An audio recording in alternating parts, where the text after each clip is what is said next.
Senhoras e senhores, retornando às atividades deste evento, anunciamos a próxima palestra com o tema Sistema de Precedentes, Segurança e Racionalização da Justiça. Convidamos à frente a palestrante juíza Neiva Márcia Chagas e convidamos para atuar como debatedora a juíza Fernanda Antunes Marques Junqueira.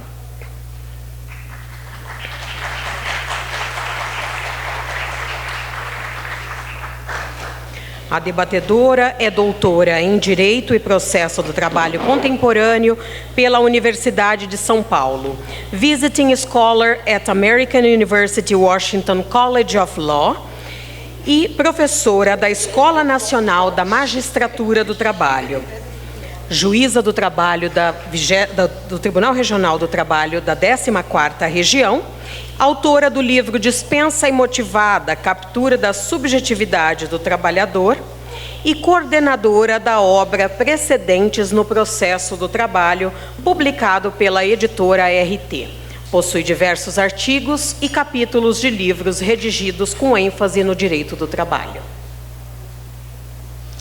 Bom dia a todos e todas. Uma manhã muito feliz estar aqui em Campo Grande, ao lado de pessoas muitíssimo queridas, num evento coordenado pela Escola Judicial do TRT da 24ª, que eu acredito que é quase uma irmã da 14ª, pelos projetos que encabeçamos juntos, sob o auxílio do querido amigo Iga, que hoje eu quero matá-lo praticamente, por conta de me colocar logo após, nada mais, nada menos que o professor Estevão Malê, mas tudo bem, sigamos com a borboletinha na barriga até o final do dia. Falar da escola para mim é algo bastante especial. A Escola Judicial da 14ª esteve há pouco tempo na Dinamarca. Nós tivemos a oportunidade de conhecer Odense, que é uma cidade... eu não sei se vocês conhecem, é o autor de Hans Christian Andersen, que é o autor do... Vão conhecer o Patinho Feio, é o autor da Pequena Sereia, logicamente não numa versão romantizada que a Disney trouxe, mas ainda assim. E ele tem, no museu onde ele residiu, várias frases que foram registradas nas paredes do seu antigo quarto. E uma delas, ele coloca que quando ele chegava em casa, em Copenhague, ele se sentia preso, porque ele tinha alma de pássaro. E havia uma necessidade nele de voar. Se jogar para esse mundo, para ver e conhecer. Eu vejo a escola como um pássaro. A escola não pode ser gaiola. Ela tem que viajar. Ela tem que voar. Ela tem que se transformar como uma borboleta. E viajar sem ter os pés no chão. Eu acredito que a escola vai propiciar, está a propiciar, logo após a fala do ministro Alberto Balazeiro, e agora com a querida Neiva, que irá definitivamente nos fazer alçar nossas asas sem termos os pés fincados no chão. Mas antes, eu gostaria muito de agradecer. Primeiramente, elogiar pelo inglês perfeito, maravilhoso, parabéns pela apresentação. Dificilmente encontramos pessoas que sabem pronunciar assim tão bem, então eu vou deixar aqui meu registro publicamente. Quero agradecer ao pessoal da escola, porque atrás de todo um grande evento tem formiguinhas e pequenas abelhas que fazem toda essa organização acontecer, desde o pessoal que está ali a transmitir no PowerPoint, o Cris, que me cobrou muito, e desculpa por meu atraso na entrega da documentação, mas foi por conta de tempo, e todo o pessoal da escola, e eu quero brindar aqui, doutor André, pela simpatia, fidalguia e o acolhimento. Eu vou ter que registrar aqui a minha felicitação de vê-lo novamente, professor Estevão.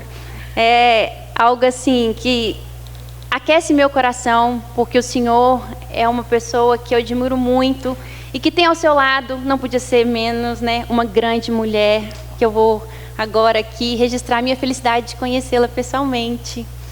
E também, né, o professor Júlio, que é professor de todos nós, e eu não posso deixar também de registrar, né, o meu carinho especial, né, pelo Iga, que é meu amigo do peito.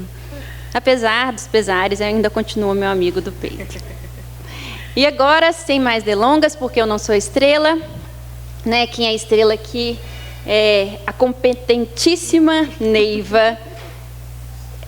Não precisa falar, né, gente? Ela é a simpatia, e eu tive a honra de conhecê-la pelo Iga, né? Essa pessoa linda, e que vai nos presentear com a fala, mas antes eu quero, né, falar um pouquinho do histórico profissional.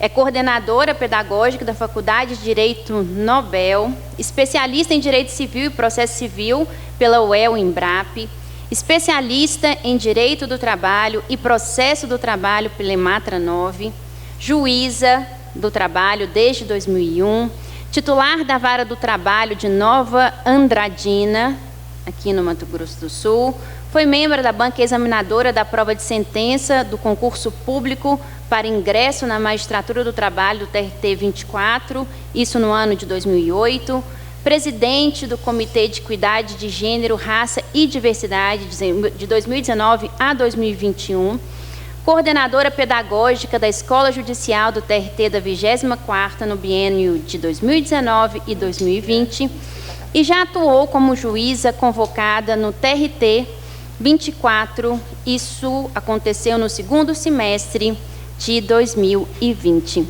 Neiva, é com você. Obrigada.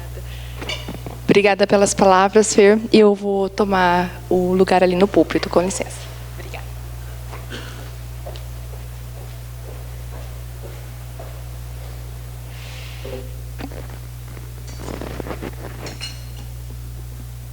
Bom dia a todos e a todas.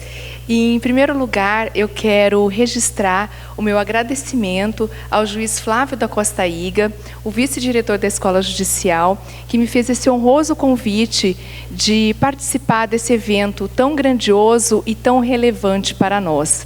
E eu estou, assim, num estado realmente de muita alegria, estou muito feliz mesmo por estar aqui, porque é uma oportunidade para falar para uma plateia tão seleta e também, mais ainda especialmente, de poder rever vários amigos que eu não havia há muito tempo em razão da pandemia. Então eu estou assim muito feliz, Flávio, obrigada por me presentear por este momento assim tão especial e tão único na minha vida e na minha carreira. Muito obrigada mesmo.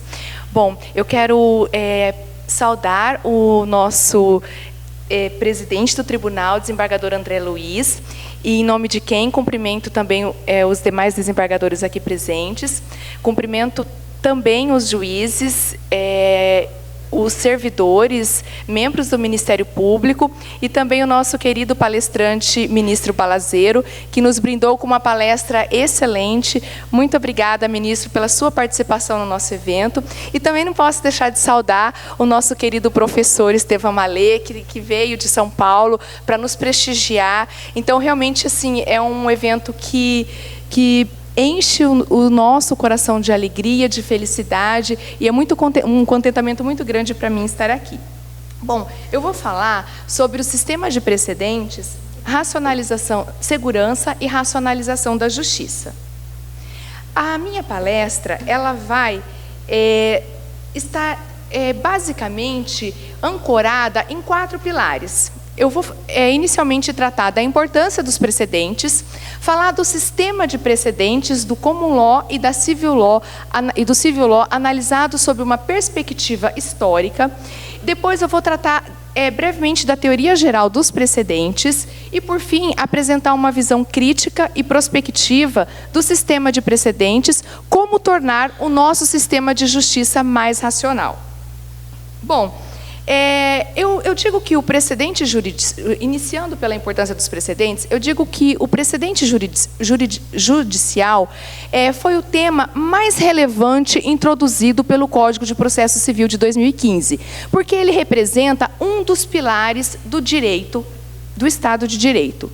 E os precedentes, apesar deles estarem inseridos no Código de Processo Civil, na verdade, eles dizem muito mais respeito à teoria geral do direito do que propriamente ao processo civil. Os precedentes, ele envolve um problema transsetorial. Por quê? Porque ele está relacionado com todos os ramos do direito. Então, com o direito civil, com o processo civil, com o direito do trabalho, direito penal, direito administrativo, enfim, ele está inserido em todos os ramos do direito. E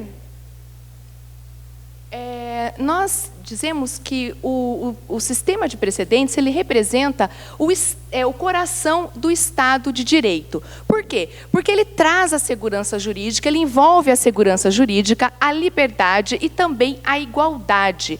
Quando a gente diz que os precedentes, eles trazem segurança jurídica, nós temos que entender o que é a segurança jurídica.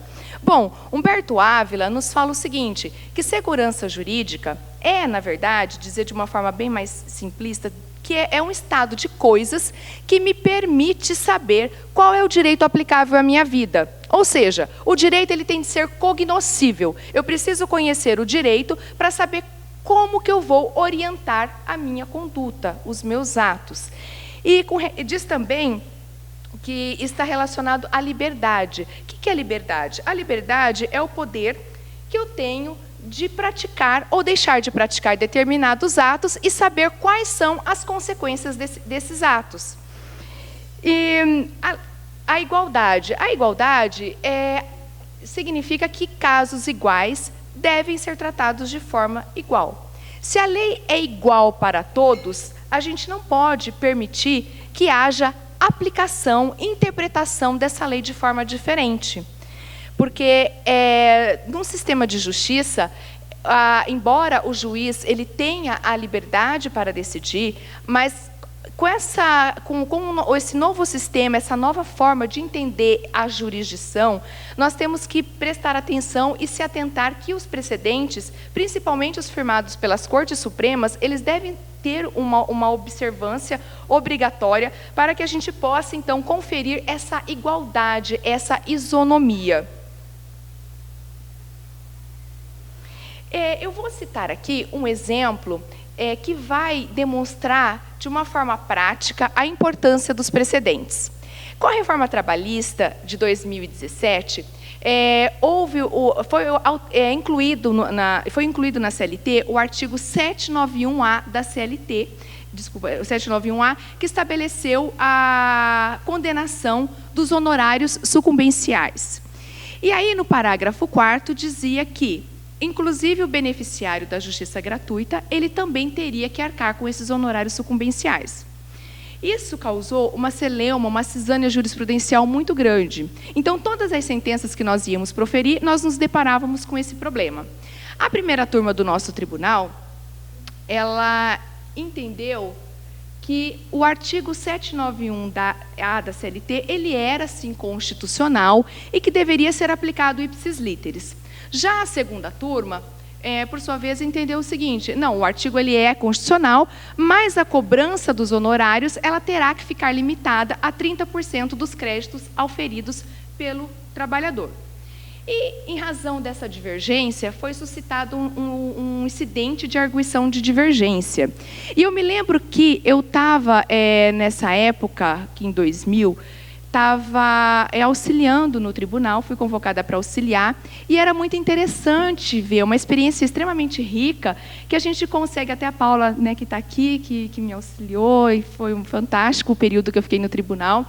E é interessante que a gente consegue ver como que os juízes, como cada colega decide. E cada sentença decidia de uma forma. Uns falavam que era inconstitucional, o artigo 791, outros aplicavam o entendimento da primeira turma, da segunda turma. Enfim, era aquela dispersão jurisprudencial, não só aqui no nosso TRT, como isso acontecia no Brasil inteiro, né? Mas aí, com o IAD, o pleno do nosso tribunal admitiu e, no mérito, fixou a seguinte tese: para colocar uma pá de cal, pelo menos a nível estadual, sob a jurisdição do nosso TRT, para tentar resolver essa questão que realmente causava muita cisânia. Aí o nosso tribunal disse o seguinte, na tese que foi fixada no IAD: a condenação em honorários alcança o sucumbente beneficiário da gratuidade sem restrições, independentemente da existência ou não de créditos capazes de suportar a despesa. A exigibilidade, por sua vez, que é própria da fase executiva, aí ela terá que ser analisada na fase de execução. O juiz vai, de acordo com o caso concreto, verificar se é o caso ou não da parte sucumbente pagar ou não os honorários. Então, essa foi a tese fixada. Mas aí, logo em seguida, o STF julgou o mérito da DI 5766 e declarou a inconstitucionalidade do artigo 791-A da CLT, parágrafo 4º.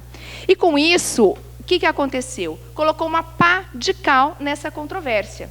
Então, essa decisão firmada nessa DI 5766 é uma decisão que tem força vinculativa, é uma decisão vinculante por força do artigo 102, parágrafo 2º da Constituição Federal. Então, e também pelo 927, inciso 1º, que diz que forma um precedente obrigatório. Então, a partir dessa decisão, todos os juízes do Brasil tiveram, concordando ou não com ela, que adotar esse posicionamento do STF. Vejam, isso surgiu quase 4 anos após a reforma trabalhista, mas já foi suficiente para resolver a questão. Então, isso eu trouxe esse exemplo para demonstrar para vocês qual é a importância realmente da observância dos precedentes obrigatórios. Pois bem, dando continuidade, aí agora eu vou passar para o segundo pilar da palestra. Eu vou falar sobre o sistema de precedentes do Common Law e do Civil Law, previsibilidade e racionalidade do direito, isso a gente fazendo uma análise sobre a perspectiva histórica. Bom, para se entender o sistema de precedentes, temos que analisá-los sob a perspectiva histórica, senão fica difícil da gente compreender. Pois bem, o direito do Common Law, que ele é seguido basicamente pelos países da Inglaterra e dos Estados Unidos, eles adotam a jurisprudência como a principal fonte do direito. E é a partir das decisões judiciais que se extraem as regras jurídicas. Então, a jurisprudência é fonte formal do direito. E interessante destacar também que, embora muitos não saibam, mas o sistema do Civil Law e também do Common Law, eles tiveram a mesma origem. A diferença foi que a Inglaterra ela manteve o seu sistema original e apenas foi se aperfeiçoando ao longo do tempo. Ao passo que o sistema do Civil Law, ele já que foi adotado pelos países romanos de origem romano-germânica, esses países eles se afastaram do Common Law e passaram a trilhar um caminho diferente, adotando o direito codificado. E é interessante destacar também um fato histórico bem relevante que contribuiu para o desenvolvimento do Common Law na Inglaterra, que foi o divórcio da coroa inglesa com a Igreja Católica. Isso ocorreu no reinado do rei Henrique VIII, no século XVI. Muitos devem saber que o rei Henrique VIII, da família dos Tudors, ele se apaixonou perdidamente por Ana Bolena, mas ele era casado com Catarina de Aragão. E aí ele quis se casar com Ana Bolena, mas a Igreja Católica, obviamente, não lhe outorgou o divórcio, era contra o divórcio e não permitiu que ele se divorciasse. Por conta disso, ele se converteu ao protestantismo e casou-se com Ana Bolena, e depois teve a Rainha Elizabeth, né, que vocês já conhecem a história. Mas, enfim, por que isso foi importante? Porque quando a coroa inglesa se divorciou da Igreja Católica, ela se distanciou, deixou de aplicar o direito codificado, que é o direito canônico, que era um direito codificado. E, com isso, ela foi se fortalecendo cada vez mais no seu sistema do Common Law. Outro fato relevante do ponto de vista histórico também, que nós temos que analisar, foi a Revolução Francesa. Então, com a Revolução Francesa, a burguesia passou a exigir um direito codificado. Por quê? Porque a burguesia queria previsibilidade nos seus atos, nos atos comerciais, nos atos jurídicos, e entendia que somente a partir de um direito legislado que essa segurança, que essa previsibilidade poderia advir. Então, começou-se um processo de grande codificação do direito, isso nos países de origem romano-germânica. Um detalhe também importante é que nessa época o juiz do civil law, ele era considerado o juiz boca da lei. Então ele apenas aplicava a lei, ele fazia um juízo declaratório, ou fazia uma interpretação declaratória constitutiva. Então pegava a lei ali no ordenamento jurídico e aplicava, sem fazer uma análise, um silogismo, uma interpretação dessa lei. Tanto é que Montesquieu dizia que o poder judiciário era um poder inexistente porque o juiz apenas aplicava a lei. Ele não fazia uma interpretação. E, com isso, então, eu consegui, pelo menos, desenhar, né, para vocês a diferença básica entre os dois sistemas. Então, a jurisprudência no common law, a jurisprudência é a principal fonte de direito. No civil law, a lei é a principal fonte de direito. No common law, o juiz, ele é o oráculo do direito, é ele que vai dizer qual é a lei, porque as regras jurídicas, como eu disse, são extraídas das decisões judiciais. No civil law, o juiz é a boca da lei. O common law é um direito de cases, case law, e o civil law é um direito codificado.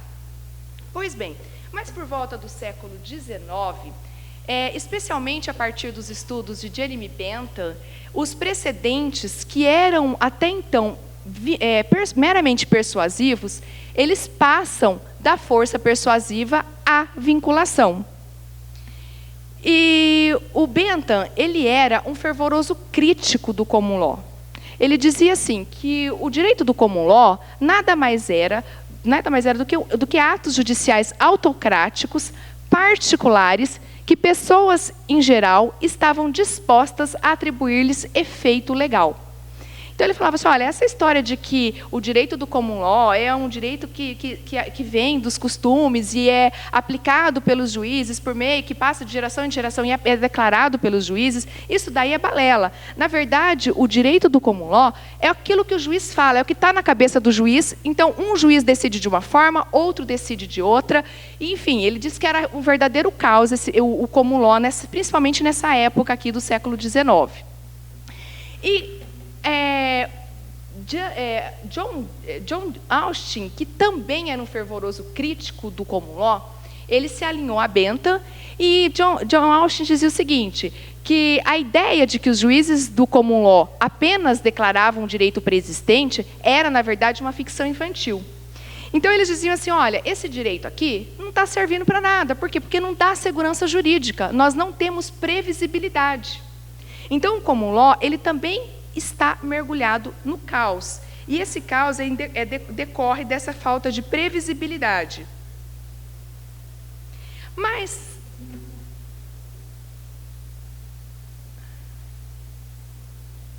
aí Bentham e Austin, eles iniciam uma ostensiva campanha de codificação do direito inglês e também da transformação dos precedentes persuasivos para os precedentes obrigatórios, porque a partir da vinculação aos precedentes, da obrigatoriedade dos precedentes, é que vai conseguir trazer ao sistema essa previsibilidade que tanto estava faltando. E o direito inglês, como Bentham dizia, que era um direito irracional. Por que era irracional? Porque era um direito que não tinha, de acordo com o positivismo científico e com o conceitualismo alemão do século XIX, ele não era codificado, ele não era um direito formal, um direito racional.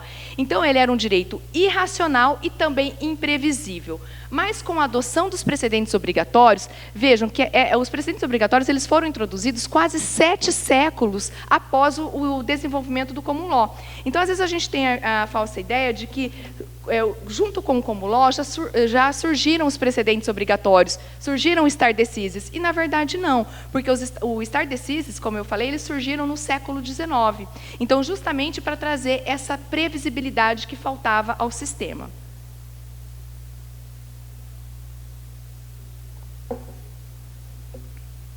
Já o civil law, ele também começa a passar por um processo de transformação. Principalmente por conta do impacto do constitucionalismo, pelo impacto também das cláusulas constitucionais abertas e indeterminadas, e, sobretudo, pela evolução da teoria da interpretação.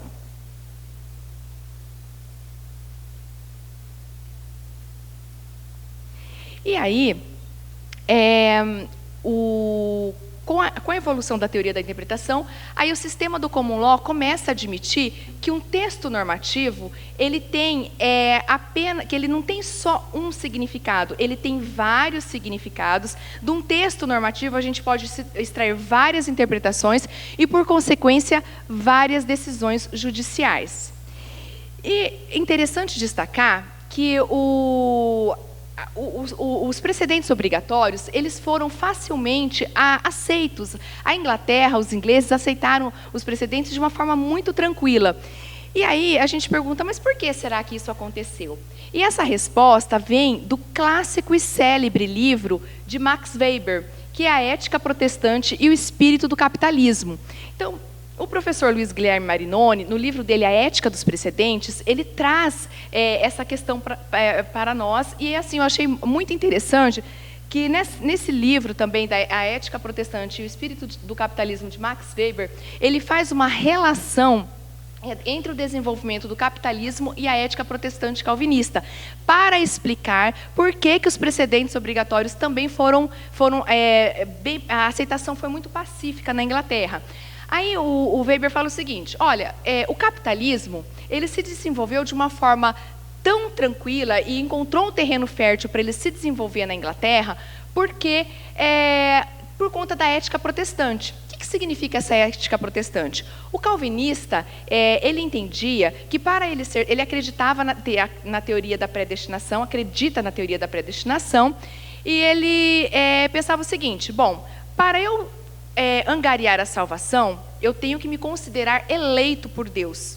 E como que eu sei se eu serei ou não eleito por Deus? De acordo com as minhas atitudes. Então, a minha conduta tem que ser pautada em condutas pré-definidas para que eu possa andar de acordo com aquilo que prescreve a Bíblia, a vontade de Deus, para eu ter certeza da minha salvação. Ou seja, ele precisa de uma previsibilidade, de uma calculabilidade em suas condutas.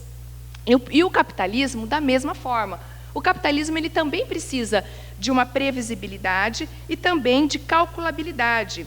Então, para isso, o direito, a previsibilidade do direito na verdade, imprescindível, tanto para o religioso calvinista, como também para o desenvolvimento do capitalismo. Então, conseguiram captar essa relação do desenvolvimento do capitalismo e também do comportamento do protestante, porque eles precisam de previsibilidade e calculabilidade, e isso, de certa forma, favorece também ao cumprimento, à aceitação dos precedentes. E vem uma seguinte questão, que, na verdade, que é conhecida como a questão da Inglaterra. Como pode, e essa questão é a seguinte, como pode o capitalismo ele ter se desenvolvido tão bem na Inglaterra, se a Inglaterra está plantada num direito irracional? O direito da Inglaterra não é um direito codificado, é um direito irracional, como eu disse, isso é analisado sob o ponto de vista do positivismo científico. Então, se é um direito irracional, como que o capitalismo conseguiu a previsibilidade que ele precisa? Aí Max Weber diz, ele conseguiu isso por conta dos precedentes obrigatórios. Então, os precedentes obrigatórios garantiram a previsibilidade que o sistema precisa. E aí, como eu já tinha mencionado, o civil law, mergulhado nesse caos da dispersão jurisprudencial, dessa possibilidade de se dar a um texto legal, a um texto normativo, várias interpretações, aí o civil law chega nesse momento e verifica também que qual será a solução para ele. A solução, olhando os fatos históricos, olhando o que aconteceu no common law, a gente vai entender que os precedentes obrigatórios são a solução para o caos do sistema. Só que é interessante mencionar aqui que, por muito tempo, a doutrina e o legislador, eles não perceberam esse estado caótico do sistema. Por quê? Porque eles sempre acreditaram de que o juiz é livre para decidir. O juiz é a boca da lei, o juiz pode aplicar a lei conforme ele quer, então ele é livre para decidir. Só que, na verdade, esse é um falso e um retórico argumento, porque, assim, o juiz ele tem, sim, liberdade para decidir, mas essa liberdade do juiz ela é para ele apreciar as provas, para ele analisar os argumentos da parte e formar a sua convicção. Agora, essa liberdade para interpretar a lei de forma diferente da interpretação que foi atribuída pela Corte Suprema, que, com todo respeito, a meu ver, essa liberdade não tem, pelo menos dentro de um sistema de precedentes. E a previsibilidade, ela é extremamente importante, obviamente, porque ela é um valor moral e é indispensável para o desenvolvimento de qualquer indivíduo dentro do Estado de Direito. E ela também é importante para o desenvolvimento econômico. Não tem como você se desenvolver, não tem como um Estado se desenvolver economicamente sem ter uma previsibilidade das decisões judiciais. Então, essa é a importância dos precedentes. Os precedentes, eles vêm justamente para trazer essa previsibilidade. Bom,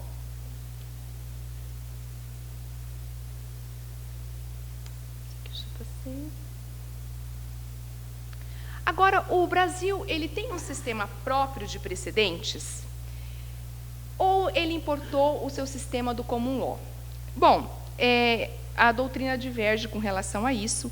O professor Daniel Mitidiero e Luiz Guilherme Marinoni, eles são ardorosos críticos do nosso sistema de precedentes, e eles falam o seguinte, olha, nós fizemos uma cópia mal feita, na verdade, do sistema de precedentes do common law. Porque os precedentes, eles servem para dar unidade e também para desenvolver o direito. Eles não servem para ficar solucionando questões repetitivas e muito menos para gerir estoque de processo do Poder Judiciário. Essa é a opinião deles. E outra coisa, eles falam o seguinte, os precedentes obrigatórios, eles são formados somente pelas cortes superiores, que seriam o STJ, o STF e o TST. E agora no Brasil, os precedentes, diferentemente dos Estados Unidos, aqui eles têm hora e data para serem formados. Então, é muito diferente lá nos Estados Unidos, que pelo menos a maioria dos precedentes que eu conheço, eles se tornam precedentes, eles não nascem precedentes, eles se tornam precedentes.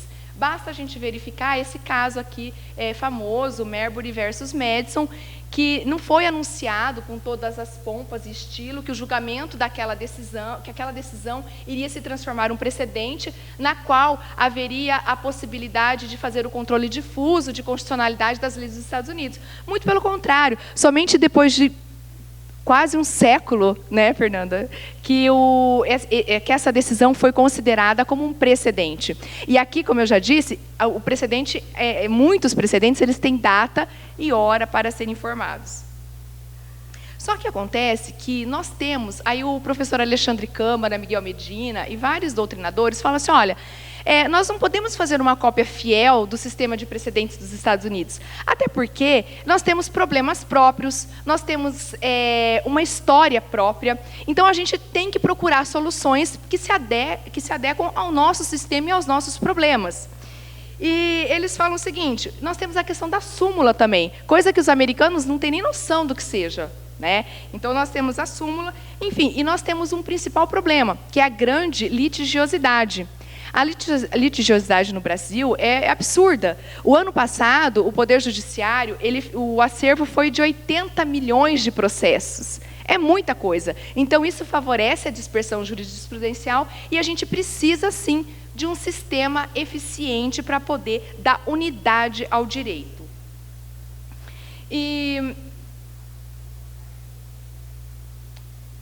Só para trazer um dado estatístico aqui, o STF, o ano passado, recebeu quase 78 mil processos. O STJ, 401. E o TST, 421 processos. Então, o ministro Balazeiro está aqui, não nos deixa mentir, que diz que, até o ministro Amaury comentou esses dias recentemente comigo, que cada ministro tem recebido, em média, 2 mil processos por mês. Então, é uma quantidade absurda. Então, isso demonstra o quê? Que a gente também precisa de alternativas e de soluções próprias para resolver esse problema da dispersão jurisprudencial.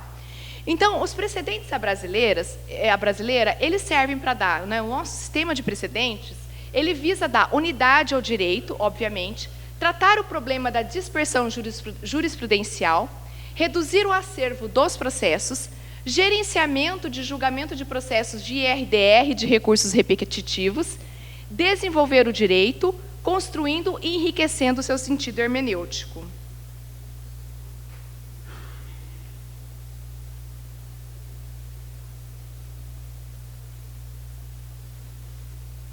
Bom, agora eu vou passar para a terceira parte da minha palestra, o terceiro pilar, que seria a teoria geral dos precedentes. Bom, primeiramente, o conceito de precedentes. Isso daí também é um outro ponto que a doutrina diverge, assim, cada doutrinador que você pega, cada autor, ele traz um conceito diferente de precedente. Mas uma coisa assim que é comum, que é, vamos dizer que é um denominador comum, que o precedente ele é fonte de direito e também é uma norma jurídica, ou seja, ele é produto da interpretação. E eu gosto muito de uma definição que a gente encontra naquele material do curso de precedentes da ENAMAT, que o Sérgio Aprit que apresenta esse conceito. Ele diz o seguinte, que precedente é uma decisão judicial que envolve um caso concreto e que, por analogia e coerência, deve ser repetida quando a mesma questão jurídica for novamente submetida ao Poder Judiciário. E qual que é o método hermenêutico para a gente extrair os precedentes? Esse método é o método da indução. Então, você analisa um caso concreto e dela se extrai uma norma geral. Tem a diferença de súmula, nós não podemos confundir súmula, jurisprudência, súmula com precedentes. Então, a grosso modo, súmula é o posicionamento, como todos sabem, majoritário de um tribunal. Desculpa, a jurisprudência é um posicionamento majoritário do tribunal. As súmulas, na verdade, elas são o extrato dessa jurisprudência. Eu gosto muito da expressão que o professor Luiz Vamber fala, que súmula é um retrato, é uma fotografia da jurisprudência. E os precedentes eu acabei de definir aqui. Na verdade, os precedentes são uma decisão, e essa decisão, utiliza-se esse padrão decisório dela, por sua qualidade argumentativa, para um caso futuro, e então você vai usar essa decisão passada para um caso futuro. E dentro dentro dos precedentes, nós temos 4 conceitos interessantes, que seriam da ratio decidente, que não tem como a gente trabalhar com precedentes sem saber o que é ratio decidente, o que é obter dictum, e o que é distinguish, e o que é o overruling. Eu vou passar brevemente sobre esses conceitos aqui, porque eu acredito que a maioria também já tenha conhecimento sobre isso, né? Então, a ratio decidente. O que é a ratio decidente? Ela é a razão de decidir. É o fundamento determinante da decisão. É o núcleo do precedente. Então, ela que tem eficácia vinculante. E o obter dictum? O obter dictum, são os fundamentos acessórios da decisão, que não alteram o resultado e que eles podem ser suprimidos. Existem algumas técnicas para se extrair a ratio decidente de uma decisão, de um acórdão. E uma das técnicas que eu acho bem interessante é a técnica da indução, ou da inversão. Então, você pega aquele fundamento, inverte. Se modificar o resultado da decisão, é porque aquele fundamento é importante. Se você suprimir aquele fundamento e também modificar o resultado, que é o fundamento importante, logo é a ratio decidente. Agora, não é uma tarefa fácil, especialmente o professor Estevão Mallet, que advoga muito, né, nas Cortes Supremas, extrair uma ratio decidente, muitas vezes, de um acórdão, de uma decisão do STF, é uma tarefa, assim, vou dizer, bastante hercúlea, né? Porque são 9 ministros, por enquanto são 9, né? 9 ministros decidindo, cada um apresenta um voto, às vezes cada um com fundamentos diferentes, e aí é uma tarefa complexa mesmo, definir, identificar essa ratio decidente. Agora, o distinguish. O distinguish é a distinção que se faz para não usar o precedente. Então, depois de se analisar, de identificar a ratio, de verificar quais são as razões determinantes do precedente, nós vamos analisar a moldura fática do caso concreto que a gente está examinando. Se essa moldura fática não se enquadrar dentro da moldura do precedente, é sinal que não tem como a gente aplicar esse precedente. E se o juiz não vai aplicar esse precedente, ele tem que fazer o distinguish. É obrigatório isso. Está lá no artigo 489, parágrafo 1º, inciso 6º do CPC. Então, ele tem obrigação de fazer o distinguish, de dizer, olha, eu não estou utilizando esse precedente, porque essa situação fática minha aqui é diferente daquela que está no precedente. Então, eu vou citar um exemplo aqui que vai elucidar bem essa questão. A terceirização.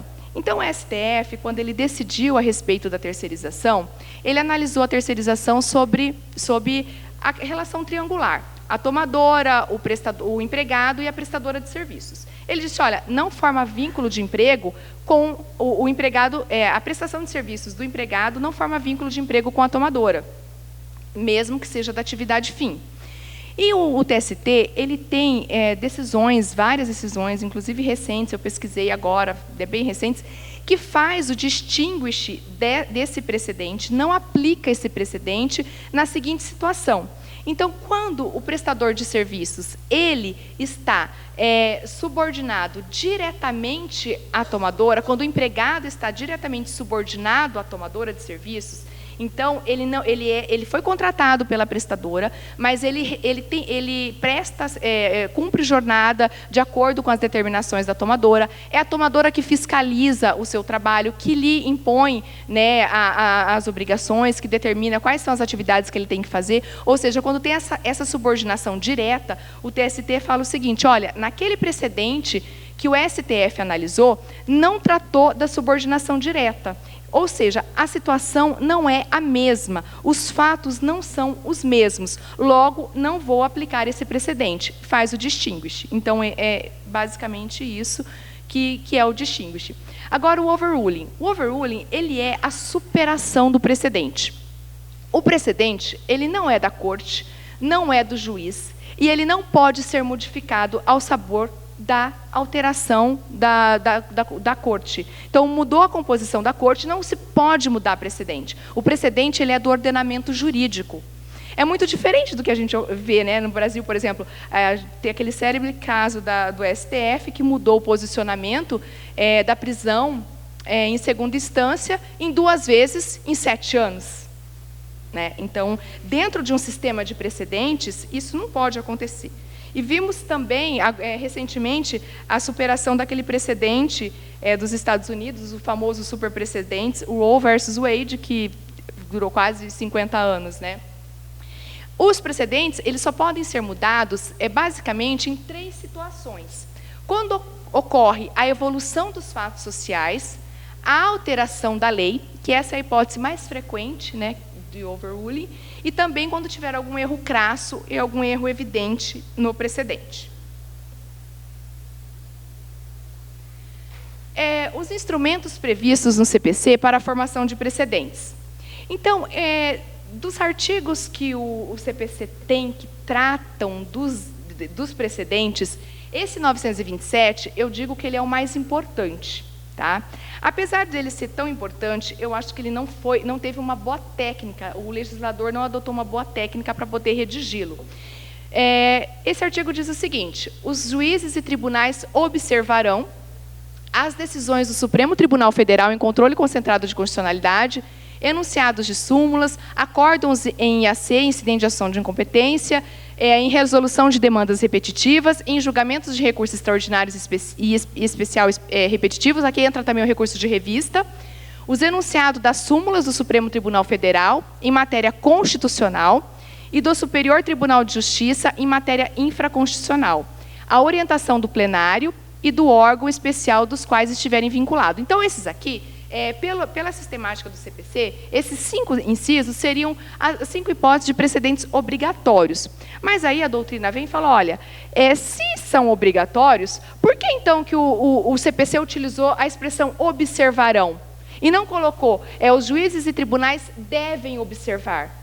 Então, quer dizer que eles não são obrigatórios, né? Porque aí vem toda aquela discussão, eles são só vinculativos, ou então, se o juiz vai só observar, ele só vai dialogar com o precedente dentro da sua decisão. Só que, assim, na verdade, quando a gente vai olhar cada inciso, a natureza de cada uma dessas decisões, de súmulas, desses institutos, a gente vai saber ou não se eles são obrigatórios. É por meio da análise de cada um que aí sim a gente vai identificar se são ou não. Bom, o primeiro inciso, que fala das decisões do Supremo Tribunal Federal, em controle concentrado de constitucionalidade, que seriam as ADIs, ADC, ADPF. Essas decisões aqui, elas são obrigatórias, não porque o inciso primeiro está falando que o artigo está falando que elas são. Elas são obrigatórias porque o 102, parágrafo 2º da Constituição Federal, fala que elas são vinculantes e deverão ser observadas por todos os juízes e tribunais, inclusive pela administração pública. Então, a obrigatoriedade dela é da própria natureza e também por força do dispositivo da Constituição Federal. Os enunciados de súmula vinculantes, também não precisa nem explicar, né? O próprio nome já diz súmulas vinculantes. Só para acrescentar aqui, que essas súmulas elas foram introduzidas no nosso sistema jurídico com a emenda constitucional número 45, em 2003. Foi quando a doutrina e o legislador começaram a perceber que tinham que fazer alguma coisa para solucionar o caos do nosso sistema do civil law. Só que hoje, as súmulas vinculantes, elas não estão mais sendo utilizadas praticamente pelo STF, né? E por quê? Porque hoje tem a figura da repercussão geral. Então, o STF ele tem preferido, é uma política do STF, de quando ele pretende dar uma força vinculativa para uma decisão, ele utiliza a repercussão geral e profere a decisão, e essa decisão vai depois vincular o Brasil inteiro. Aí o inciso 3º, os acórdãos em incidente de IAC e de IRDR, e em julgamento de recursos extraordinários, especial, repetitivos e de revistas. Então, aqui tem eu digo que também o legislador não foi muito técnico, porque quando ele utilizou os acórdãos, na verdade, não são os acórdãos que são obrigatórios, não são os acórdãos que são os precedentes. O precedente aqui é a ratio decidente dos acórdãos, né? Então, é a razão determinante do acórdão que vincula, que tem força obrigatória. Agora, com relação o inciso 3º, o IAC tem previsão expressa no CPC de que a observância da decisão é obrigatória, que cabe, inclusive, reclamação se o juiz não observar a tese que foi fixada no IAC. Isso está disposto no artigo 947, parágrafo 3º do CPC. O IRDR também, a decisão proferida, a tese fixada no IRDR, ela é obrigatória, ela é vinculante, e se não for observada, cabe reclamação. Isso está previsto no artigo 985, parágrafo 1º. Aí os julgamentos nos recursos que estão citados ali também, quando o tribunal respectivo, a Corte Suprema respectiva, profere um julgamento, essa decisão ela tem força obrigatória. Aí as súmulas, os enunciados de súmulas do Supremo Tribunal Federal, do STF e do TST em matéria infraconstitucional, também as súmulas pararam de ser editadas.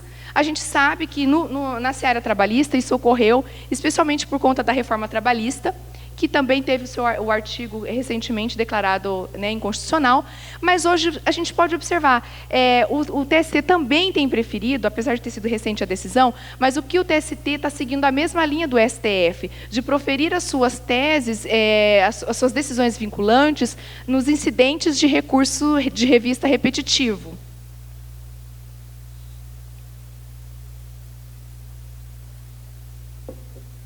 Aí, com relação ao último inciso, tem uma divergência na doutrina se essa decisão proferida no órgão plenário ou no órgão especial, se elas vão vincular o próprio tribunal, só o tribunal que proferiu essa decisão, ou se essa decisão ela vai vincular todos os outros juízes e tribunais que estão hierarquicamente abaixo desse tribunal que proferiu a decisão.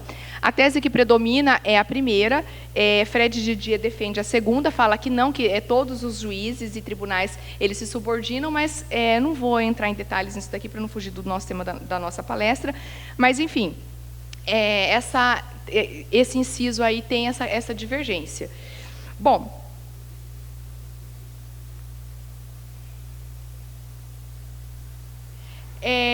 um ponto importantíssimo, que até a gente estava discutindo agora no intervalo, se essa observância irrestrita e obrigatória aos precedentes, se ela retira ou não a independência funcional ou a independência judicial, como alguns preferem, do magistrado. Bom, é uma questão bem relevante e, bom, foi uma política, né, do legislador evoluir do sistema persuasivo para o sistema de precedente obrigatório. E decisões conflitantes, elas têm que ser as decisões, não se admite decisões conflitantes, porque o nosso sistema ele precisa de uma unidade para poder dar a segurança, a previsibilidade e também a racionalidade. E a liberdade para decidir, como eu já tinha falado, é para decidir os argumentos e as provas. Quando tem uma decisão da Corte Suprema, das cortes de precedentes, essa liberdade, com todo respeito, mas eu acho que o juiz não tem, porque a partir do momento que o juiz ele começa a observar os precedentes obrigatórios das cortes, começa a ter um compartilhamento de jurisdição. A administração da justiça ela vai se tornando mais racional, e é isso que o nosso sistema precisa. E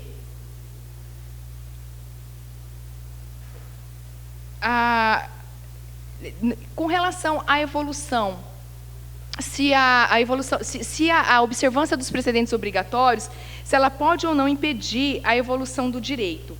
Bom, num primeiro momento, até poderia se pensar que sim.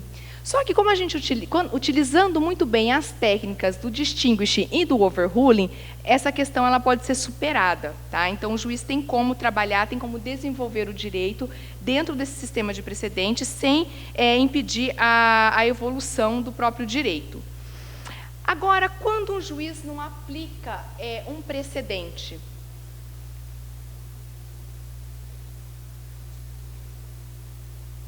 só voltando para finalizar aqui, eu disse que a observância do sistema de precedentes ela é importante para o fortalecimento institucional. Juízes, desembargadores e ministros devem ter um sentimento racional de compartilhamento de jurisdição. E agora, quando um juiz não aplica o precedente, o que acontece? Bom, não existe uma penalidade administrativa, pelo menos por enquanto, para um juiz que não aplica um precedente obrigatório.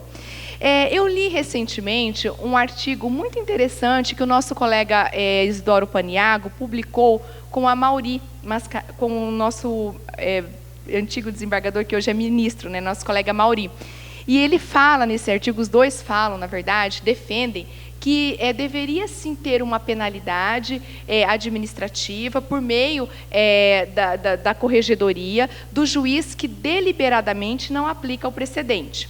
É uma questão muito controvertida, mas assim, hoje o que o nosso sistema tem é que quando o juiz não aplica o precedente, tem os remédios. Os remédios seriam a reclamação ou então os recursos.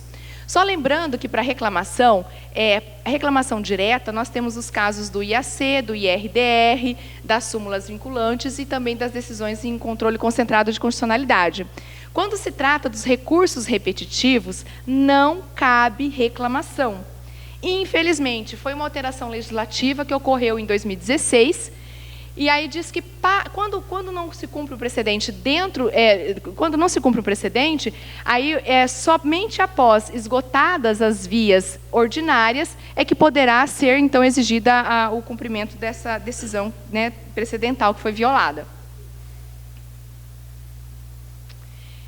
E com relação à reclamação, é o tribunal que proferiu a decisão violada, que é competente para julgar. Aí ele vai cassar a decisão e vai determinar que o juiz julgue de acordo com o precedente. E já falei, né, o descumprimento da decisão de IRDR e IAC cabe a reclamação direto, né? E interessante que esses dias eu estava assistindo uma palestra da professora Teresa Rudalvin, e ela disse que estava conversando com um processualista muito famoso lá na Inglaterra, o Neil Andrews, e disse que, conversando com ele, perguntou o que acontece lá na Inglaterra quando o juiz não aplica um precedente. Ele falou assim, como assim?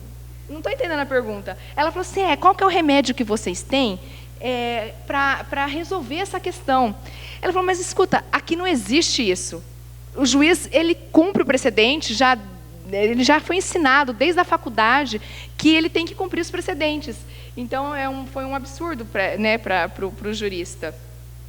E aqui, né, a gente vê uma situação assim, algumas situações inusitadas. Recentemente, o TJ de Minas deixou de aplicar um precedente do STJ com relação aos honorários sucumbenciais, dizendo que como um precedente foi formado, não foi formado por maioria absoluta, mas por 7-5, então que o precedente não seria aplicável. É óbvio que um precedente, quando ele é firmado com a maioria absoluta, né, da corte ou do órgão especial, que seja, tem uma força muito maior, né? O ideal seria, mas enfim, o TJ deixou de aplicar o TJ de Minas deixou de aplicar um precedente do STF sob esse argumento. O TJ de São Paulo tem súmula que tem decisões, tem súmula que é contrária à própria súmula do STJ. E um caso também interessante que, quando o Supremo Tribunal Federal analisou a questão da desaposentação, um juiz do juizado especial, 3 meses depois da decisão, mais ou menos, ele disse que o Supremo estava errado. O Supremo decidiu isso em repercussão geral. Aí o juiz do juizado especial disse que o Supremo estava errado e que ele não iria aplicar a decisão. Então, tem de tudo, né, no nosso sistema. Pois bem, já enveredando aqui para o final da minha fala, eu vou apresentar aqui algumas sugestões. Depois desse estudo que eu fiz, lógico que não foi um estudo assim tão aprofundado, né, tentei fazer ao máximo, claro, mas assim, dentro do que eu estudei de precedentes, eu consegui visualizar algumas coisas que elas podem melhorar o nosso sistema de justiça, deixar esse sistema mais racional, utilizar os precedentes como forma de trazer unidade e previsibilidade mesmo para o nosso direito. Primeira coisa, a mudança de mentalidade. Então, é claro que isso tem que começar nos bancos das faculdades. Nós não aprendemos isso na faculdade, até porque precedentes é uma matéria recente, né? Mas isso precisa ser ensinado nos bancos das faculdades. Essa oportunidade que a escola judicial também nos favorece, isso é importante para que a gente mude, né? Comece a mudança de mentalidade para ver que realmente essa ferramenta, esse instituto, é o que tem de importante no sistema, justamente para trazer a segurança jurídica. E nos Estados Unidos, é um detalhe importante que lá os advogados eles são obrigados a apresentarem os precedentes contrários e favoráveis às suas teses. Se eles não apresentarem, eles podem ser punidos. Além de sofrer uma litigância de má-fé, eles podem ser punidos pelo órgão de classe. E o nosso tribunal, recentemente, teve um voto do nosso querido amigo Júlio Beber, que condenou em litigância de má-fé, né, Júlio? Uma parte que ela apresentou uma tese contrária a um precedente. Então, foi uma decisão inusitada, muito interessante. O STJ também, esse ano, condenou um advogado em litigância de má-fé por não ter citado o precedente, ter recorrido contra uma decisão que era firmada em precedente. E Outro ponto interessante, que até essa é a tese de doutorado da querida amiga Fernanda, que são os start decisions horizontais, né, Fernanda? O start decisions horizontal, ele é importante também quando, por exemplo, as turmas de um tribunal, isso ocorre nos Estados Unidos, se eu estiver errado, eu peço por gentileza que você me corrija e pode utilizar a fala, tá? Não tem problema de me interromper. Mas, quando uma turma vai decidir de uma forma diferente da outra turma, ela acaba não decidindo. O pleno, o órgão plenário que vai julgar esse recurso. Então, desloca-se a competência. Está correto? Mas, grosso modo. E aí, não tem essa questão de decidir de forma, uma turma decidir de forma contrária à outra. Então, seria uma coisa interessante, talvez, para se implantar no Brasil. Isso eu acredito que pode ser feito por meio dos regimentos internos. Nós temos um regimento interno muito bem feito. Eu andei dando uma olhada, uma estudada. E, assim, quando eu fiz o curso da ENAMAT, a gente conseguiu ver assim, vários colegas, né, do Brasil inteiro, e tinha regionais que apresentavam 2 artigos só para tratar da uniformização da jurisprudência. Não tratava de IRDR, de IAC, de incidente de arguição de divergência, o IAD. E o nosso regimento é um regimento assim, bem bacana.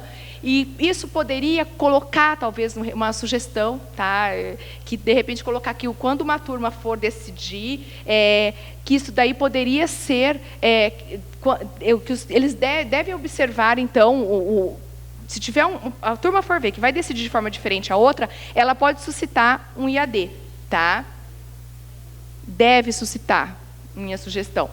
E aperfeiçoamento dos filtros recursais. Então, no STF tem o filtro da repercussão geral, a transcendência no TST, a relevância no STJ, que acabou de ser implantada, né, com a emenda constitucional número 25.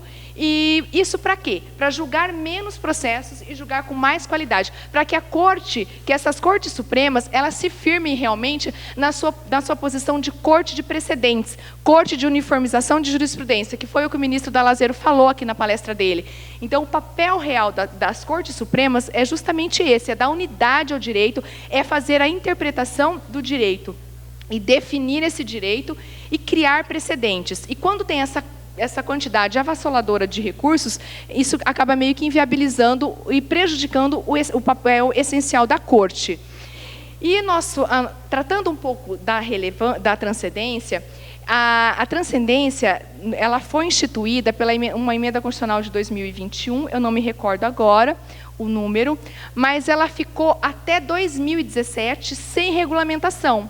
O TST tinha que regulamentar a transcendência, mas só que ela não foi regulamentada, que, na verdade, tinha muita discussão, muita divergência. Acho que o André, nesse período, deve ter substituído lá no TST e deve ter presenciado toda essa celeuma, né?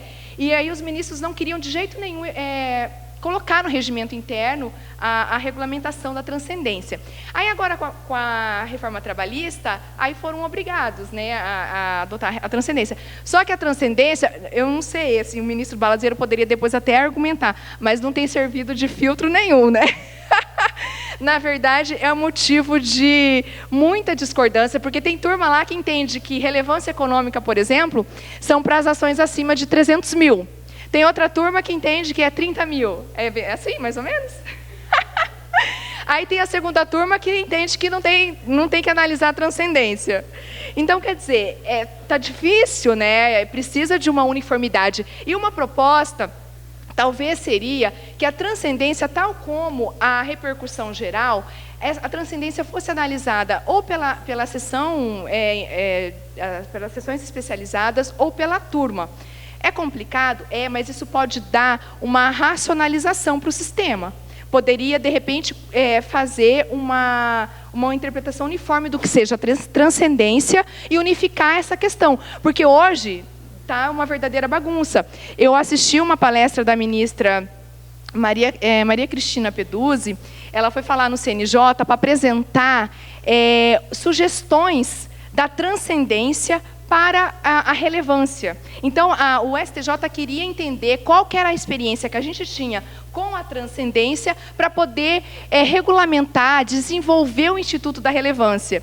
E, assim, é complicado. Assim, a ministra ficou realmente numa saia justa, porque a transcendência ela não pode servir de parâmetro para a relevância, porque a gente não tem critério. Simplesmente precisa, né, com todo respeito, aí, carece de um critério, e isso poderia aperfeiçoar o sistema.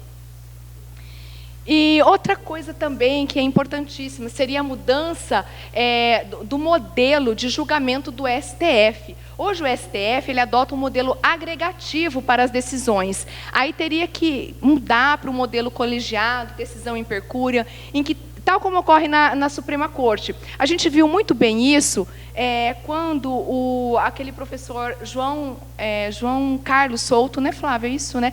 Veio nos dar o curso sobre a Suprema Corte. Lá na Suprema Corte, a decisão ela é proferida, o Chief Justice escolhe quem vai ser o redator, e aí eles vão compartilhar os fundamentos da decisão. A decisão ela é construída colegialmente. O redator vai proferir, sim, a decisão. Aí cada ministro tem vista desse voto, tudo em secreto, obviamente, tirando o voto do Aliro, que vazou. Mas, enfim, para ser de forma secreta. Então, eles compartilham os fundamentos, apresentam um voto divergente. Então, a Suprema Corte ela constrói uma decisão. Aqui no nosso sistema, cada ministro é uma ilha. Então, cada ministro julga de uma forma diferente, apresenta um fundamento diferente, para você depois identificar, como eu já até falei antes, a ratio decidente é uma tarefa hercúlea, né, muito complicado, sem contar que, muitas vezes, a própria ementa ela não reflete o voto do relator. Então, é uma bagunça. E, assim, se a gente quer trabalhar com esse sistema de precedentes, eu acho que as Cortes Supremas elas têm que nos dar esse exemplo, tem que partir delas. E o aperfeiçoamento do sistema de pesquisa de precedentes, porque não tem como a gente utilizar precedentes no nosso dia a dia, o magistrado não tem como trabalhar se ele não tem dificuldade para encontrar os precedentes. Hoje, a gente vai para encontrar um precedente, a gente entra no site do tribunal, verifica quais são as teses que foram firmadas em AC, em RDR, entra no site do TST, entra no site do Supremo Tribunal Federal, então é uma bagunça. Só que aí, o CNJ ele tem feito uma campanha ostensiva, um trabalho assim, muito bonito mesmo, sabe, digno de elogio, que foi primeiro com essa resolução 444 de 2020, que instituiu o Banco Nacional de Precedentes.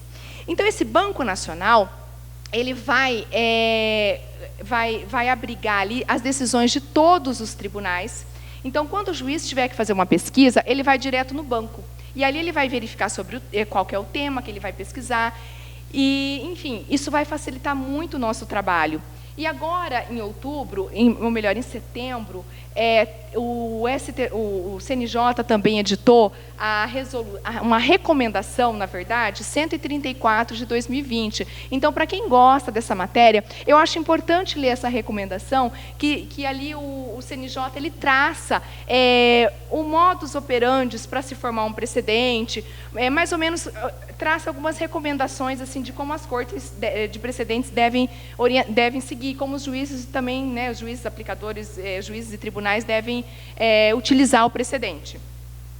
E interessante que nessa resolução a 444, que instituiu o BNP, ela estabelece a interoperabilidade entre os tribunais. E pretende também gerar notificações. Então, por exemplo, quando um recurso, o STF vai decidir um recurso em repercussão geral, aí dentro do próprio sistema, tá, já está sendo desenvolvido, vai enviar uma notificação, vai fazer a suspensão dos processos que estão afetados e vai enviar uma notificação. Então, vai ter uma comunicação entre PJE, entre os sistemas também processuais da Justiça Federal, da Justiça Estadual. Então, eles pretendem fazer um sistema realmente inteligente, um sistema que possa fazer essa comunicação com todos os tribunais. E outra coisa também, que agora, em outubro, foi disponibilizado, o pessoal que talvez esteja na presidência tenha conhecimento, mas o web service do STJ, do CNJ, para que os tribunais comecem a fazer a alimentação do banco de dados do seu banco de dados de precedentes. Então, isso também vai ajudar muito, né, no manejo dos precedentes. E eles pretendem também utilizar a inteligência artificial dentro desses sistemas. Então, é interessante que, por exemplo, quando a gente estiver fazendo uma sentença lá no PJE, e eu coloco lá um determinado assunto, por exemplo, dano moral decorrente de exigência de certidão de antecedentes criminais para a contratação. Aí, o próprio sistema, por meio da inteligência artificial, já vai falar para mim, olha, esse tema aí tem uma tese já em recurso de revista repetitivo do TST, ou então, esse tema aqui tem uma decisão proferida numa DI tal, que tem efeito vinculante. Então, eu acredito, eu tenho fé que realmente vai ser um sistema assim, que vai ajudar muito no nosso trabalho do dia a dia, porque realmente carece de uma sofisticação, de uma transformação, para que a gente consiga efetivamente conhecer os precedentes e aplicá-los, né? Outra coisa que eu acho interessante também, principalmente para os juízes de primeiro grau, então, quando a gente identificar algum caso, alguma questão de direito repetitiva, que a gente possa ou instaurar o IRDR, ou comunicar o NUGEP do tribunal, para que seja feita alguma coisa para tentar resolver dentro do nosso próprio tribunal a questão da dispersão jurisprudencial, para evitar isso, né? Enfim, aí o uso da inteligência. E essa frase aqui, eu gosto bastante do professor Luiz Guilherme Marinoni, para poder encerrar a minha fala, que ele diz o seguinte: a advertência de que a lei é igual para todos sempre se viu escrita sob a cabeça dos juízes nas salas do civil law. Além de não mais bastar, constitui piada de mau gosto aquele que, em uma sala dos tribunais, e sob essa inscrição, recebe uma decisão distinta da proferida em caso idêntico pela turma cuja sala se localiza metros mais adiante, no mesmo longo e indiferente corredor do prédio que, antes de tudo, deveria abrigar a igualdade de tratamento perante a lei. Bom, encerro a minha fala e eu estou à disposição de todos para eventuais dúvidas e questionamentos.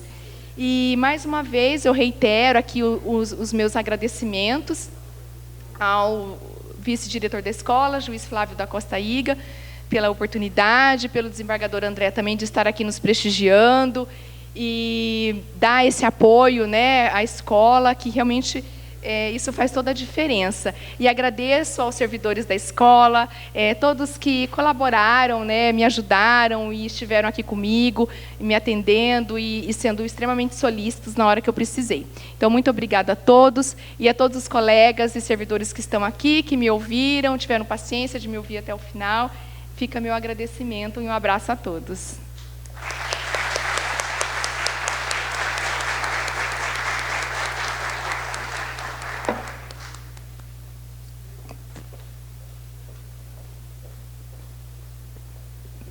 Brilhante exposição, Neiva. Parabéns, viu? Falar de precedentes é necessário e urgente. Embora Tarufo comparasse, né, a literatura hoje que versa sobre o tema e faz uma correlação dela com uma prateleira de supermercado, porque tem para todos os gostos e de todas as qualidades. E a gente tem essas produções miojo, né, que eu acho que é igual aquele macarrão instantâneo, né, que em 3 minutos fica pronta. E nós estamos perdendo essa densidade acadêmica e teórica que serve de norte para uma ideal implementação do sistema de precedentes. Por isso, né, congratulo pela escolha do tema, pelo enfrentamento dele, porque ainda é espinhoso, estamos a engatinhar em algo novo. E é engraçado dizer que essa fragmentação que nós fazemos de civil law e common law é algo que hoje, acredito que é mais puramente didático para maior esclarecimento do que efetivamente concreta. Né? Hoje nós temos, em âmbito dos Estados Unidos, uma grande quantidade de leis escritas. Assim também acontece na Inglaterra, assim acontece no Canadá, na Escócia, na Austrália. E no nosso sistema, de forma inversa, estamos a implementar uma nova realidade de conformação de uma cultura presidencial. Eu ouvi dizer numa fala que nós vivemos tempos tão estranhos, se colocarmos uma lona, estamos num circo, se colocarmos muros, nós estamos no hospício. Porque, pensem bem, o tanto que é profunda essa afirmação. É ilógico pensar que nós vamos decidir casos de maneira diferente quando a mesma questão fática se faz presente. O sistema é ilógico, e é ilógico desde o nascimento, porque nós não fomos educados nos bancos acadêmicos a essa formação. O CPC, para mim, vem em 2015, já tinha saído já da faculdade.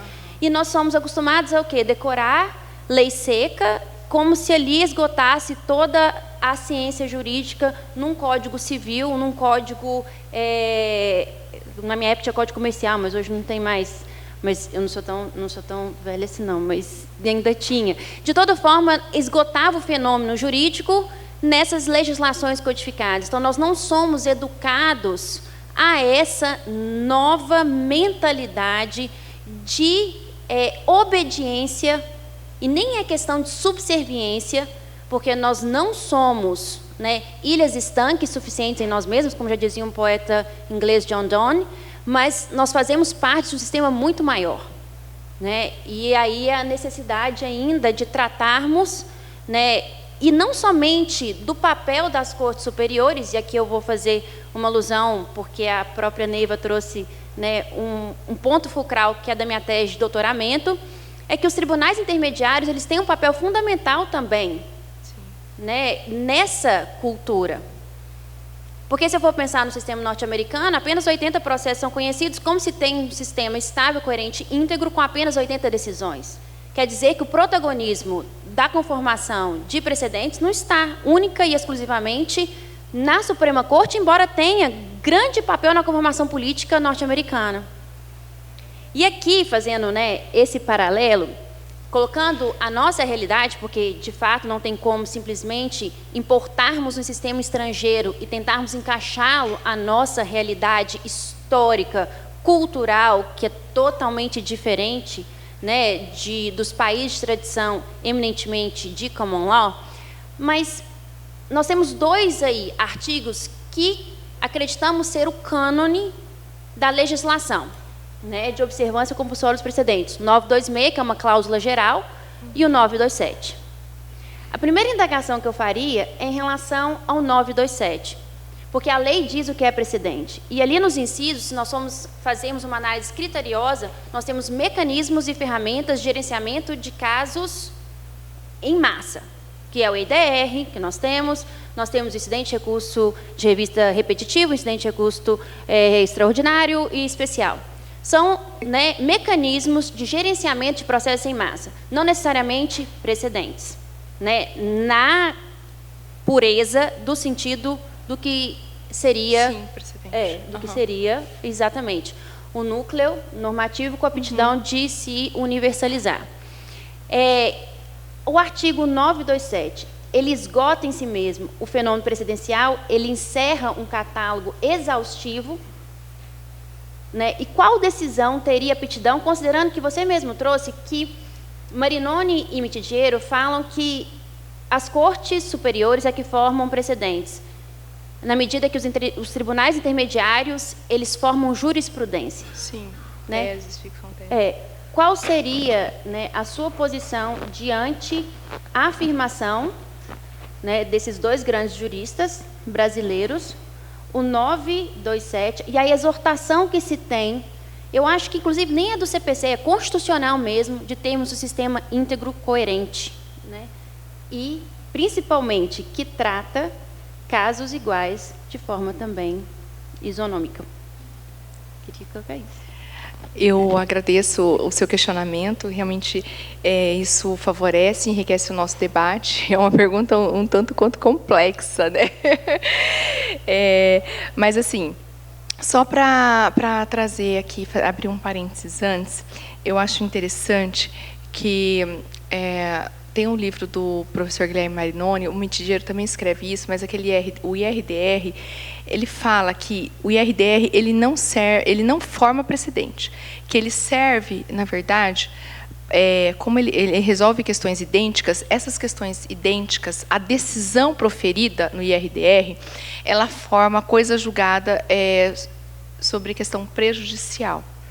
Então, ela não teria como, numa decisão de IRDR, por exemplo, fazer um distinguish, porque se é uma decisão, caberia um recurso dela, uma modificação pelas Cortes Supremas, e que a finalidade principal mesmo do precedente seria desenvolver e dar unidade ao direito e não resolver problema de estoque. Então, só abrindo parênteses, é claro que é uma questão assim, extremamente complexa, que aí quando você vai analisar o que realmente é uma coisa julgada sobre questão prejudicial, então, é uma coisa que foi introduzida recentemente no nosso Código de Processo Civil, mas que foi agora no Código de 2015, acho que no artigo 500 e 503, se eu não me engano, não sei se é parágrafo 4º, enfim, mas está no CPC, só que isso existe na Inglaterra no início do Common Law, começou em 1200, eles já observavam a coisa julgada sobre questão, quer dizer, eles já tinham uma cultura também de uma não relitigação de uma questão que já tinha sido decidida pelo judiciário. Então, só para fechar o parênteses agora, com relação à sua pergunta, se o rol seria exaustivo, né, ou exemplificativo, eu acho que eu acredito que seja exemplificativo. É possível que a gente consiga extrair do nosso sistema outras decisões. Então, assim, eu confesso para você que eu ainda tenho dificuldade de afirmar categoricamente isso, tá?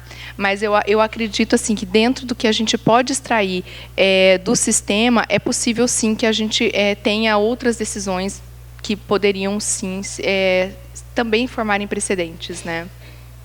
Que não exatamente o rol do... apesar de que isso é uma questão assim que a doutrina fala, que tem muitos doutrinadores que falam que o rol é taxativo. Tá? É taxativo. Agora, assim, eu não consigo, por exemplo, pensar de imediato qual a decisão, por exemplo, que poderia ser inserida que não foi contemplada, né? Não sei. Se você Foi uma discussão que nós tivemos, né, professor Estevão, muito grande a respeito do 927. Eu tive a discussão também com o IGA a respeito, né, se seria exaustivo ou se seria apenas exemplificativo. Mas eu acredito que o intérprete ele não quis esgotar um fenômeno num único catálogo. Também né? acho. Então, partimos do pressuposto de que toda e qualquer decisão pode sim se transformar num futuro precedente. Sim. Isso. Até porque, se a gente for verificar o que é um precedente mesmo, um precedente genuíno, né? Ele não precisa estar lá no rol do CPC para isso, né? Basta que ele tenha que ele trate de uma questão que seja relevante e que ele tenha seja construído com argumentos também relevantes, importantes, que o padrão decisório ali ele foi bem construído, bem costurado, e eu acho que pode sim se tornar um precedente, não nascer um precedente, né? Se tornar um precedente. Então, eu acho que é por isso que eu entendo que não seria exaustivo, né? Essa é a concepção que eu tenho. Agora, eu não sei E até mesmo os países que negam a existência de precedentes citam precedentes nas suas decisões, né? Colocamos a Argentina aqui do nosso lado. A Argentina não reconhece, né, a força precedencial. Mas, ainda assim, se nós formos pegar todo o acervo, vamos verificar que nas decisões fazem menção a rácios já definidas anteriormente. Se formos pegar também Portugal... Então, Fer, só que aí seriam os precedentes persuasivos, né? A força dele pode variar, mas né? não retira dele A natureza de precedente. E, afinal, esse que é o sistema genuíno de precedentes, né? Esse é o sistema verdadeiro. Porque o CPC, como eu disse, ele tentou resolver problemas brasileiros, né? Problemas de recursos, de demandas repetitivas, que ele se preocupou muito com a gestão de processos, com baixar estoque de processo do Poder Judiciário. E aí eu acho assim que acaba realmente se distanciando do precedente genuíno. Eu tenho medo disso, sabe? Às vezes eu fico pensando o que pode, né, teses que são formadas, às vezes, né, de uma maneira assim, não tão bem elaborada, que vai submeter toda a população, o Brasil inteiro, que vai ter que cumprir isso daí, e ela tem um caráter genérico, abstrato e genérico. Então, nós vamos voltar às súmulas também, né? As súmulas. Então, assim, e tem que ter uma outra coisa que eu acho que é importantíssimo, que eu acabei não falando aqui, mas para se formar um precedente, uma decisão que vai ter essa força precedental, ela precisa de um bom contraditório. Sabe, tem que ter um bom contraditório, dar oportunidade para as partes que vão estar envolvidas, o STF que tem decisões que vão formar precedentes, que seja dado espaço aos amites para participarem, aos grupos interessados. Então, eu acho que tem que ter um amplo diálogo com a comunidade jurídica para que realmente essa decisão seja uma decisão bem elaborada, porque ela tem força de lei. Então, não é qualquer decisão que vai poder ser seguida, vai chamar de precedente, por isso né, vai ter que seguir. Então, tem que tomar muito cuidado. Por isso que a gente precisa de dialogar muito. Aí fala, mas fala de precedentes, mas todo mundo fala de precedentes. Tudo bem, muita gente fala, mas só que também é uma coisa assim que como eu disse, é o pilar do direito, né? Faz parte da estrutura do direito. Hoje não tem como você julgar, a gente que opera, né, que está sentenciando, os assessores, não tem como hoje você ser um juiz se você não conhece precedentes, se você não entender o que sejam os precedentes. Perfeito, eu não vou, né, retirar a oportunidade da plateia, fazer questionamentos para a nossa querida, né, palestrante, que brilhou com a sua estrelinha, e eu, né, verifico se alguém teria alguma pergunta a respeito do tema. Todos tímidos ainda. Sim. De todo modo, eu só vou fazer Gente, não tem nenhuma pergunta. Mas eu vou fazer uma, porque para você não ficar triste. Não. Podemos encerrar. Fica quietinho. Não deixa o Iga perguntar, não. Não. O Iga, não. Desculpa, alguém teria gente, algum questionamento? O doutor Elísio, por favor. Vamos lá. Bom, primeiro, Neiva, realmente eu gostaria de registrar aqui, né, de novo, o brilhantismo da sua exposição. E, pegando o gancho do que você acabou de dizer a respeito do contraditório, a importância do contraditório para que bons precedentes, né, sejam gestados. Será que, eu gostaria de saber se você entende, né, viável a seguinte construção: no eventual incidente de demandas repetitivas, que seja em sede de regimentos internos, já que não temos isso no CPC, a possibilidade de baixar o processo em diligência naquelas situações nas quais o relator perceber uma insuficiência probatória capaz de gerar uma decisão, né, com esse caráter, que se não vinculante, mas pelo menos de uniformizador naquele regional, uma decisão, e se verificado então uma necessidade de complemento probatório, que se baixasse em diligência com um representante legitimado extraordinário legalmente previsto. Porque, veja, o nosso modelo não trabalha com a legitimação extraordinária,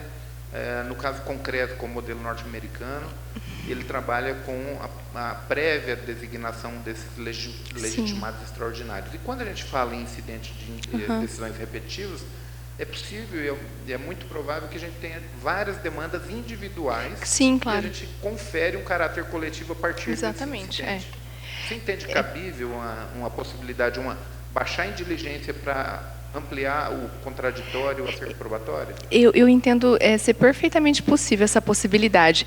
E assim, até eu faço uma crítica, porque o IRDR, por exemplo, eu acho que eu até ia tratar do IRDR, né? Mas eu acabei mudando depois de... vou falar dos precedentes, porque o IRDR, como ele também foca uma questão, às vezes, muito teórica, fica uma palestra um pouco cansativa, né? Eu pensei. Mas, assim, o IRDR, no CPC, por exemplo, a gente não tem a possibilidade de intimação dos interessados, intimar como parte, para que ele possa efetivamente exercer o seu contraditório ali. Então, falta, é o que a doutrina fala, que falta uma legitimação adequada. Então, isso é muito perigoso. Por quê?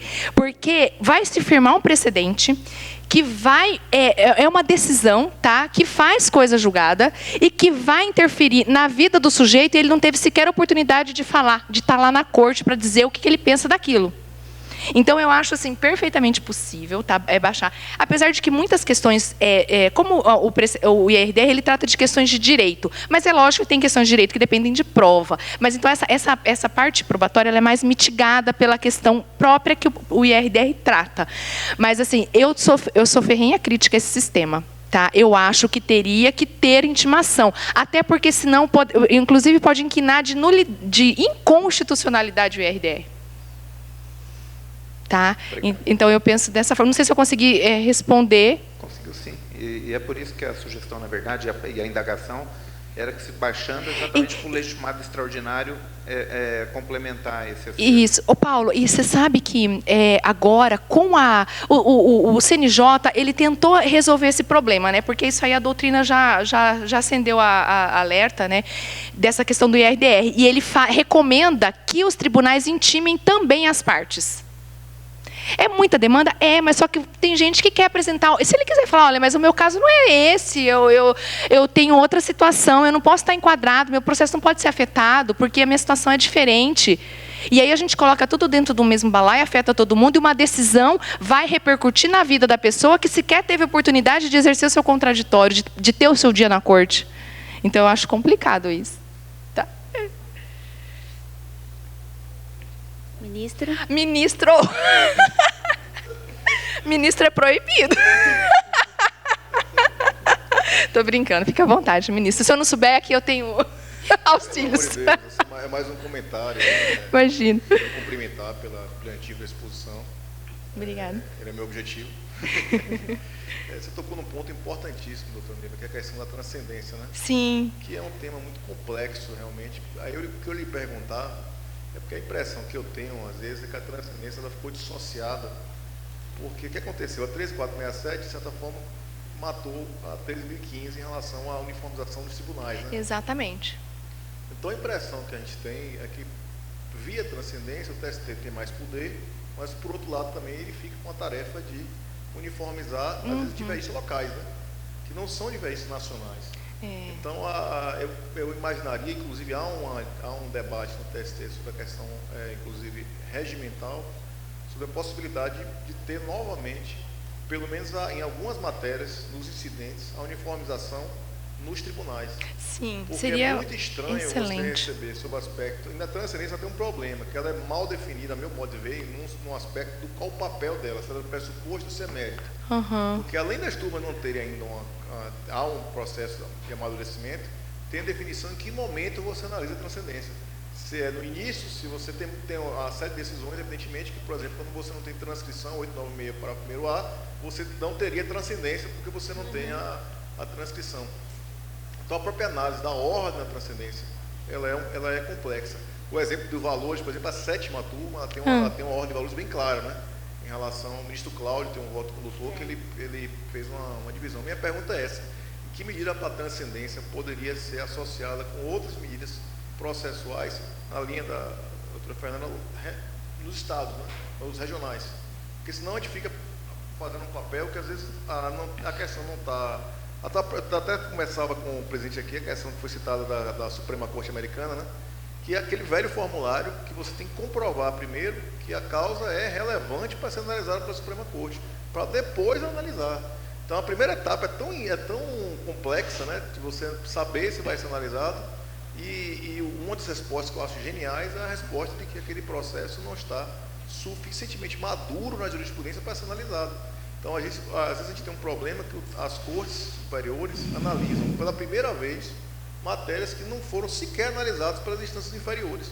E isso é um problema grave, que aí tem um problema de democracia, tem uma série de pressupostos. Mas é mais um comentário sobre essa dissociação da transcendência e parabenizar pela exposição. Obrigada, ministro. Eu agradeço a sua participação.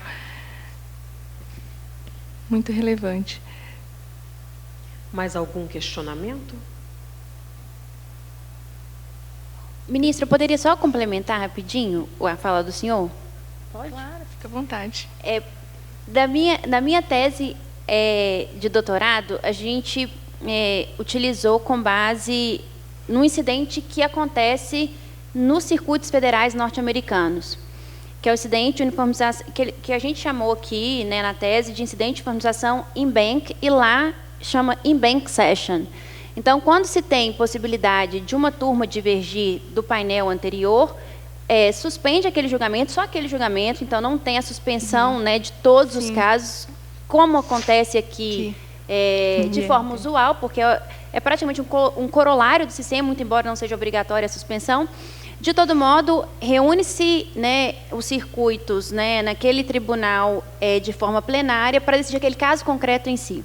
Ou para definir se permanece a lei do circuito, que já tinha sido definida anteriormente, ou se é caso de superação dessa lei do circuito, e aí por conta de circunstâncias sociais, econômicas, políticas, que talvez sejam, né, necessárias a revisitação.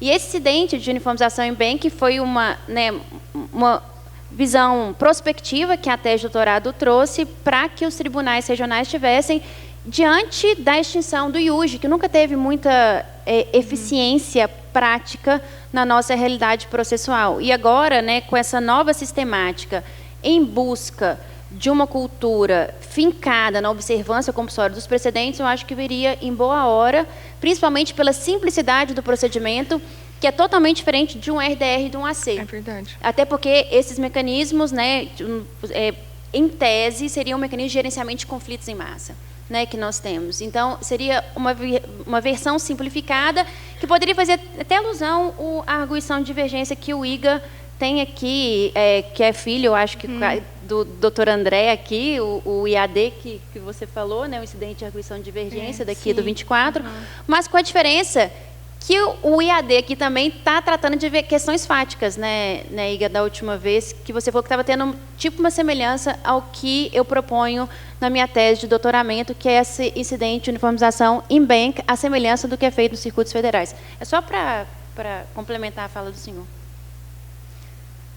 Mais alguma pergunta? Acho que podemos, né? Partir para o intervalo, então. Senhoras e senhores, teremos a seguir, então, um intervalo de 1h30 para o almoço. Aguardamos todos às 14 horas para a palestra Singularidades do Sistema Brasileiro de Controle de Constitucionalidade, com o professor doutor advogado Estevão Malê. Bom almoço.